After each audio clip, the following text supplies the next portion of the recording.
నమస్కారం మిత్రులందరికీ. నేను శివరుద్ర సాధువుని.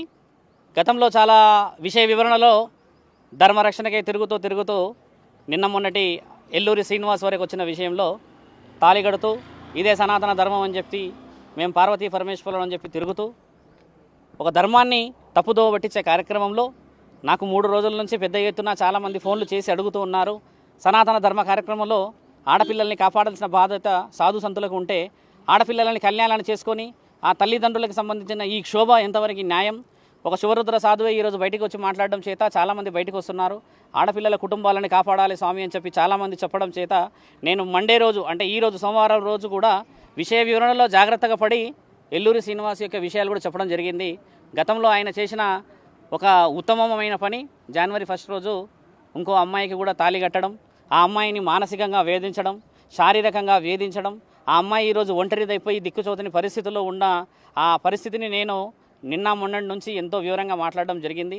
ఈరోజు మీడియా సోదరులందరికీ కూడా తెలియజేయాల్సింది ఏంటంటే ఇకపై ఆగేది లేదు. ఎల్లూరి శ్రీనివాస్కి మనందరం కూడా అఘోరి అన్న పేరు పెడుతూ తిరుగుతున్నాడు కాబట్టి ఆయన గారిని అడ్డుకునే మహాప్రయత్నంలో ఈరోజు సోమవారం రోజు పరమాత్ముడి ఆజ్ఞ వచ్చిందని చెప్పి నేను అనుకుంటున్నాను. కాబట్టి ఆ అమ్మాయికి మీరందరూ మీడియా ముఖంగా ఈరోజు ముఖ్యమైన వ్యక్తులు పోలీస్ అధికారులే కానీ మన ముఖ్యమంత్రియే కానీ అక్కడ చంద్రబాబు నాయుడు గారు, పవన్ కళ్యాణే కానీ తెలంగాణ ఆంధ్ర రాష్ట్రాల్లో ఉన్న దిగ్గజాలందరికీ కూడా మేము విన్నపించుకునేది ఏంటంటే ఇలాంటి వ్యక్తుల్ని మనము ఈరోజు ఉత్సాహపరిస్తే రానున్న సమాజంలో ఆడపిల్లలకి రక్షణ లేకుండా పోతుంది. దానికి పైశాచికత్వంగా మన వాళ్ళు సనాతన ధర్మం అని పేరు పెట్టడం జరుగుతుంది. కాబట్టి ఎల్లూరు శ్రీనివాస్కి ఇకపైన నేను నిన్న సాయంత్రము ఆజాద్ గారితో కూడా మాట్లాడడం జరిగింది, అడ్వకేట్ గారితో.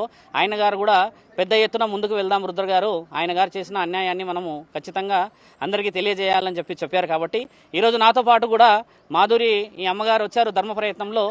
నేను ఆ అమ్మాయి ఎవరో కూడా మాట్లాడేసి వివరణ ఆ అమ్మాయిని కూడా మీడియా ముఖంగా చెప్పేది ఏంటంటే ఆ అమ్మాయిని ఎవరైతే ఎల్లూరి శ్రీనివాస్ గతంలో పెళ్లి చేసుకున్నాడో మీ అందరికీ సగౌరవంగా చెప్పేది ఏంటంటే ఆడపిల్లని మీరు అందరూ ఛానల్ వాళ్ళు వెళ్ళి ఇబ్బంది పెట్టకూడదు. ఇది ఒకటే నేను ఆ అమ్మాయిని ఒక 5-10 నిమిషాలకు మాత్రమే మాట్లాడించగలను.